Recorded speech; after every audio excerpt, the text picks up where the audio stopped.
Assalamualaikum warahmatullahi wabarakatuh. Senang sekali bertemu dengan kalian semuanya ya. Masih di channel YouTube Berkah Belajar ya. Kali ini kita akan membahas UTBK Saintek Biologi ya. Nah, sebelum kita mulai, alangkah baiknya kita berdoa terlebih dahulu. Berdoa dipersilahkan. Berdoa selesai. Oke, langsung saja kita mulai. Soal pertama ya. Jika seorang anak laki-laki dengan sifat hemofili menikah dengan perempuan yang tidak membawa sifat hemofili, kemungkinan anak pertama mereka laki-laki hemofili sebesar ya. Ini ada seorang laki-laki kromosomnya apa? XY ya. XY. Terus kalau perempuan kromosomnya adalah XX. Nah, sedangkan laki-laki yang mengidap hemofili ya, dalam soal berarti kita hemofili kita permudah dengan pangkatnya H ya. Berarti kalau mengidap penyakit hemofili berarti pangkatnya kecil, H kecil ya. Nanti tapi kalau normal, laki-laki normal adalah pangkatnya besar ya, X H besar Y. Nah, sedangkan dalam soal perempuannya itu yang tidak membawa sifat hemofili berarti normal ya, perempuannya normal. Kalau normal berarti pangkatnya H besar ya. Sedangkan nanti kalau ini perempuan ya, ini laki-laki normal, ini laki-laki hemofili. Terus kemudian ini perempuan normal. Kalau perempuan normal, terus ada perempuan karir ya. Kalau karir adalah gini ya, H besar H kecil, ini karir. Terus kalau perempuan yang mengidap hemofili berarti X H kecil X H kecil ya. X H kecil itu yang perempuan hemofili. Terus ya, dalam soal yang ditanyakan ini ya, yang ditanyakan ini ya. Nah, ini konsep pada penyakit hemofili ya. Kalau ini laki-laki hemofili seperti ini, kromosom pada laki-laki normal adalah seperti ini. Kalau perempuan normal seperti ini, karir seperti ini, dan perempuan hemofili seperti ini ya. Dalam soal pertanyaannya ini. Terus yang ditanyakan nanti berapa persen laki-laki yang hemofili ya. Laki-laki yang hemofili itu berapa? Berarti bisa dijawab yaitu dengan menyilangkan atau membuat tabel atau langsung saja boleh ya. Kita percepat langsung ya. Ini dengan ini berarti hasilnya adalah ini anaknya ya. Berarti F1 nya adalah XH besar XH kecil ya. Yang dominan atau yang huruf kapital pangkatnya itu yang di depan ya, ini ya. Ini dengan ini, terus ini dengan ini. Yang kedua XH besar XH kecil ya. Terus kemudian ini sudah habis, gantian yang ini. Yang ini dengan ini ya, berarti XH besar Z, terus koma, terus ini dengan ini XH besar Z. Nah, berarti berapa yang ini laki-laki yang hemofili? Ada enggak di sini dalam tabel ini? Ada enggak? Tidak ada. Berarti berapa? Berarti XH besar Z adalah 0%. Berarti dalam soal jawaban pilihan gandanya adalah A ya. Paham ya ini ya? Oke. Soal nomor 2. Keanekaragaman genetik pada suatu populasi organisme akan meningkat jika ya, A. habitat yang ditempati makin luas, B. terdapat dimorfisme seksual, C. ukuran populasi meningkat, D. terjadi migrasi gen, E. terjadi evolusi ya. Sudah diketahui ya. Nanti apa? Jawaban yang paling tepat yaitu jika terjadi migrasi gen ya. Jika terjadi migrasi gen, maka nanti keanekaragaman genetik pada suatu populasi organisme tersebut nanti akan meningkat ya. Nah, oke, jawabannya berarti D. Lanjut soal nomor 3. Berdasarkan klasifikasi 5 dunia atau kingdom nanti, termasuk apakah organisme yang memiliki karakteristik uniseluler, terus heterotrop, terus tanpa membran inti atau nanti prokaryotik, dan tanpa organela sel ya. Yang A fungi, monera, protista, apakah plantae, apakah animalia ya. Oke, pembahasan untuk yang nomor 3 ya.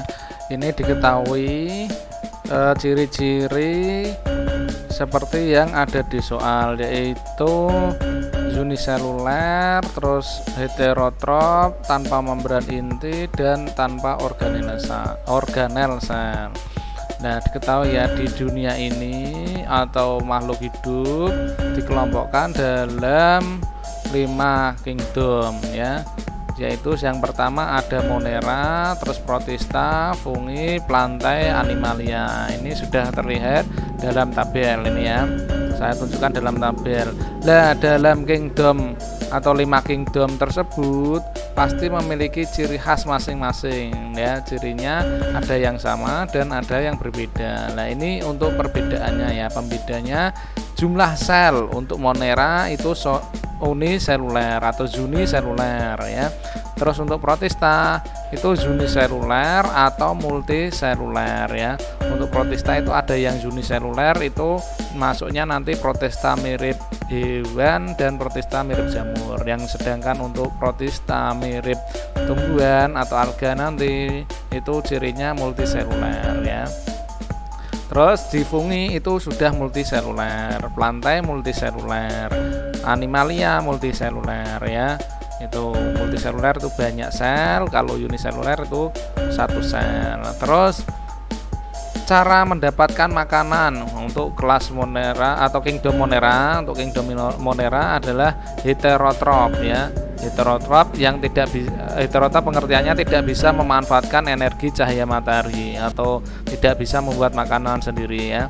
Untuk protista itu ada yang heterotrof atau ada yang autotrof. Heterotrof itu yang protista mirip hewan ya, protozoa, atau protista yang mirip jamur itu heterotrof.